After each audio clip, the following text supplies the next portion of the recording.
The envelope had contained two missives. The first detailed the exact location of the pirates we were currently hunting, and normally I would treat such intel as suspect at the very least. The brutes were the most accomplished and skilled special operations unit in the realms. I know the elves would claim that title for their own special forces, but where they had dozens at the least, and possibly hundreds of agents, the brutes have never numbered more than 13 in all the ages of their service. I knew I could rely on the information as solid and actionable.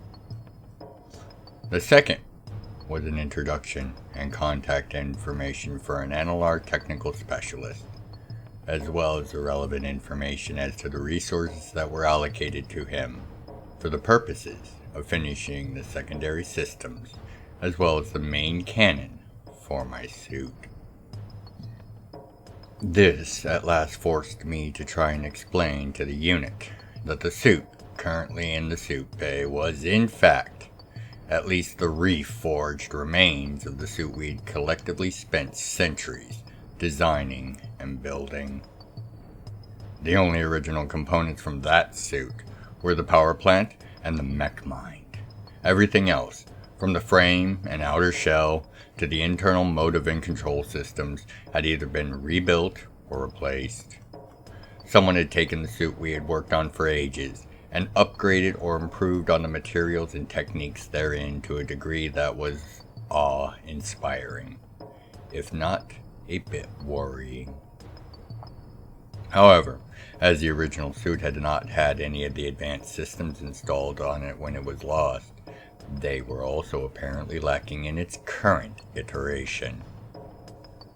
The specialist that was now hard at work in the suit bay would complete the work, with each member of the unit assisting him in constructing and installing the systems that each of them had designed for the suit. It had been nearly 2 weeks already, and the reports were favorable as to the completion within the next few hours, and I, for one, was anxious for it to be done.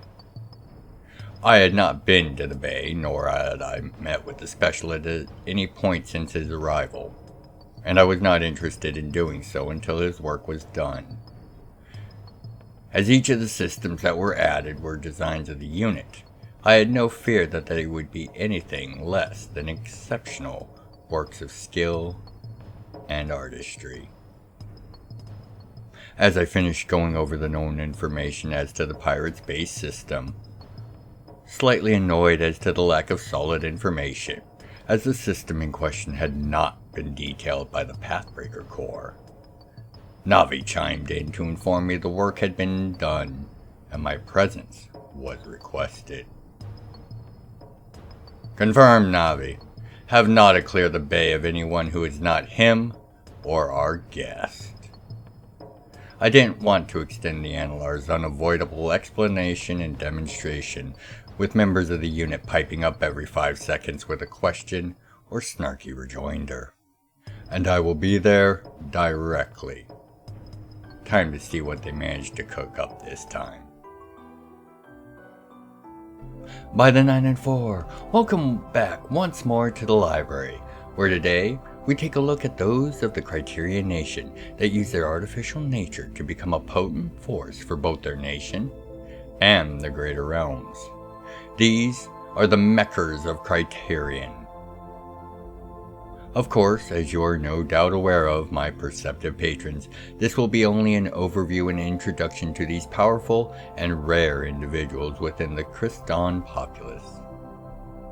With that being said, let us begin with defining exactly what a Mecher is. To put it simply, a Mecher is a Crystdon that has had a series of augmentations that allow for the connection, bonding, manipulation, and control of a suit or other device, as if it were not only a part of themselves, but to share systems and abilities with their connected suit or device.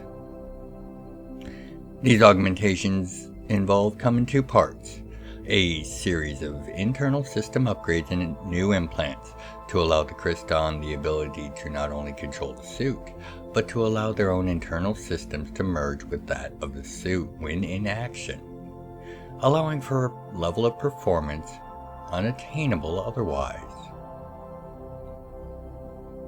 The second part is a harness that serves as the connective interface, appearing as nothing more than a large and heavy worn harness for gears or tools, with various pouches and compartments along it. This harness not only allows a smooth link between the Mecher and their suit, but also allows the Mecher to have access to some of his suit's systems in limited forms while away from it. The harness itself is constructed with components from the suit to be controlled, and each bonded to only one individual. Likewise, each Mecher can only be bonded to one suit at a time. This is not really a limitation, as the suit will gain a semblance of intelligence and is capable of limited self-action when called upon, and most Mechers consider their suits a part of themselves. This intelligence is actually a reflection of the Mecher's own, and thus rarely expresses itself within the Mecher's presence, as it would in most cases just be a doubling of speech or actions. However, the suits are, if anything, obsessed with the preservation of their Mecher and the performance of the goals set forth by them. The suits themselves are highly varied, most being personal works created by the Mecher themselves. The few constants are related to how complex they can be, both in the numbers and types of systems that are part of the suit, as well as to its size. These relate entirely to the Mecher's own abilities and personal capabilities, as while those are capable of dealing with the stresses that being a Mecher entails are rare enough, not all Mechers are equally able to maintain those pressures, or deal with one's additional systems of the suit may put upon them. The suits are comprised of three major core parts: the frame, on which all the systems will link and attach, the power plant that provides the needed energies, and finally, the mech mind, a central processing system to link Mecher and suit, as well as holding the shadow of intellect and will of the Mecher that allows the suit to function. The frame tends to be built of the most resilient materials available to the Mecher, as this serves as the last line of defense for his suit and himself. The power plant can vary in its design, like most Cryterian systems, but it always acts as a magnifier and amplifier to the Mecher's own internal power generation capabilities, and will provide a boost in the Mecher's own personal reserves and output, even when not fully linked with the suit. The mech mind is built using some of the rarest materials, requiring an Onycryst for its creation. Onycryst, if you will recall, are also a requirement for the construction of a Crystdon body, making their use by the Mechers one of significant weight and cost to the nation at large. However, as a Mecher grows in experience and comfort with their suit, more systems can be added or made larger, as larger suits and systems are more stressful and have more subsystems for the Mecher to manage and endure. These systems can be anything from weapons, defensive systems, motive drives, scanners, and much more, limited only by the Mecher's knowledge and ability to craft or obtain the components, and the mental ability to endure the weight of these systems. Systems that allow for alternative forms for the suit to hold are also possible, granting the Mecher even more options in his deployment and use. Also among the possibilities are the Crystech caster nodes. These allow the Mecher to deploy and use metaphysical abilities, generally of a defensive or utilitarian nature. These nodes must be created with the aid of someone who can actually create the metamagic effect desired, whether it be magic, spell, or prayer. But once built and installed, are fully capable of being used as a natural ability by the Mecher, so long as the power requirements are met. Most Mechers are focused on a particular form of operations, and tend to build their suits and abilities with that in mind. Thus, generally you will find Mechers deployed as specialist attachments to larger forces or to locations where their talents are the most useful or needed. Mechers tend to operate as either a small unit or as single individuals. There are no large formations of Mechers known for deployment purposes. However, within the Cryterian nation itself, the Mech Doc Union is the collective body that serves as the Mechers' political and cultural voice as well as public face. While the number of Crystdons capable of becoming Mechers is low, and the number that actually wish to follow that path even lower, the fact that Crystdons are ageless allows patience to overcome this limitation. With the exception of combat losses, themselves rare with the levels of restorative meta powers normally available to those that can deploy such forces as the Mechers, their ranks have steadily but slowly grown since their inception in the early foundation of Cryterian. The oldest and most powerful of these Mechers have suits that double as star vessels, with the firepower and defenses to match. In the current age of stars, Mechers have found their services called on with increasing regularity, as their suits are typically already built to endure the stresses of space and other hazardous environments as a baseline, and can operate with a level of precision that many of the other powers lack the capabilities to do. This ensures the Mechers that have retired, or otherwise are no longer in the service of Cryterian, have no shortage of work, with many becoming very successful as guards for transports or in the areas of colony defense and support. As there are Mechers whose suits are not geared for combat or war in any way, but instead creation and construction, the sight of a Mecher aiding in the wild realms while never firing a weapon is not unheard of, and such masters of engineering command hefty sums for their services, if they should choose to. And with this brief look at the Mechers of Cryterian at its end, I hope you have a better understanding of what makes these individuals so looked up to by their fellows and feared by their foes. And until you make your next visit to the library, my perceptive patrons, I want to thank you for your time and interest. As always, it means the realms to me. Now, by the 9 and 4, be well. Take care of yourselves and each other. As I approached the soup bay, I saw Mazzy speaking with Nada. She turned to look at me, being the only member of the unit that hadn't gone back to their own activities, it seemed. Sarge, I get not wanting to have the little ones here, but are you sure you don't... She stopped mid-sentence as she saw there was no possibility I was letting her stay. Of course, Sarge. Mess hall in an hour, then? I smiled. If it only takes an hour, I'll be shocked. I'll have Navi notify you when it's over. I'll need a good drink and a good meal after this. I widened my smile as I entered the bay, Mazzy nodding and setting off, as Nada fell in behind me. The Analar in question was calmly standing, waiting for me patiently. He was at his full height, 14 feet and change, and it was more than obvious when I came into view that he did indeed recognize me. I quickly held up a hand before he could open his mouth. Greetings, Lord Reginald the 13th. Yes, it has been some time. A different life, in fact, you could say. As I never had the time in chances past, allow me to formally introduce myself. I am Han of Cryterian. Reginald's face took just a moment to catch up with my words, and a smile crept along his features.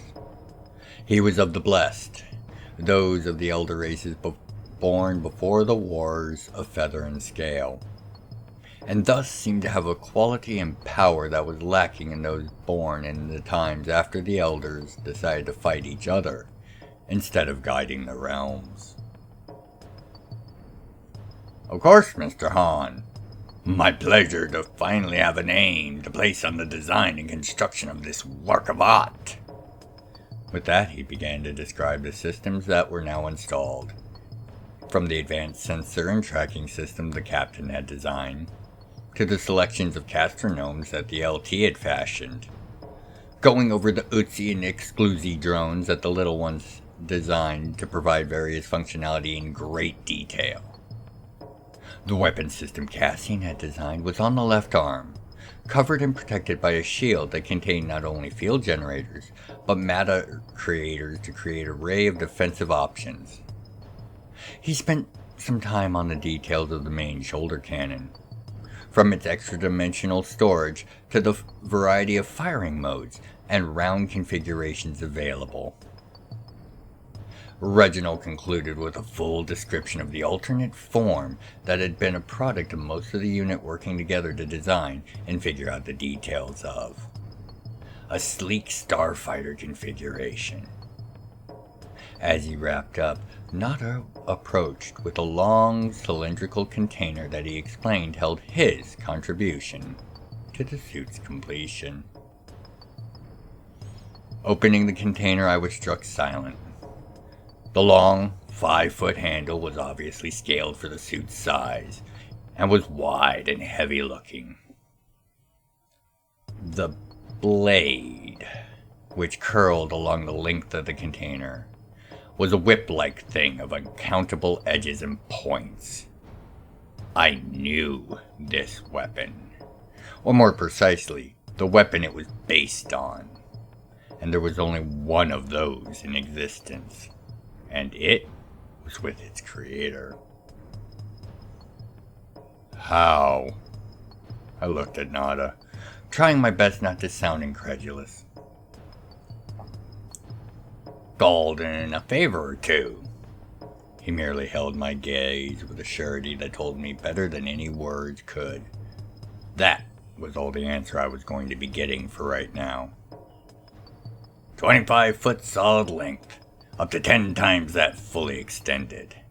Star metal alloy and advanced control system should allow you to channel any energy wish along its length, in either direction of flow.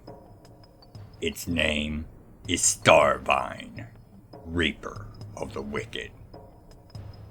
I merely nodded in a quiet shock as Reginald took the tube, and the included hardware for the storage and mounting of the weapon in the extra-dimensional systems, and went to work to install it on the right arm. The weapon was impressive, no doubt of that, but the fact that Nada was able to attain it in the first place put him in a brand new light. I was again reminded of the trickster's visit, and the warning he had left. Moments later, Reginald was finished, and we had gone over the last details and queries I had as to the maintenance and upkeep of the suit. And Nada was now escorting him to the translocator chamber so he could return home, and to whatever projects he had left on hold there. I turned, sealing the bay, and made my way to the mess hall. I could now feel the echoes of the new systems linking into the suit through my harness, and felt the weight of the mini-drones that the little ones had fashioned for me, quietly stowed in their own unit on the back of the harness, out of the way, but within use. As I sat down from Mazzy in the mess hall, I smiled as I spoke. 2 hours and 45 minutes. Can't blame the man for not being thorough. She smiled as I continued. By the way, love the shield away. Very clever how you integrated Cassian's work into it. She smiled wider as we began to discuss the uses that the suit, finally ready, would have once we reached the pirate's base.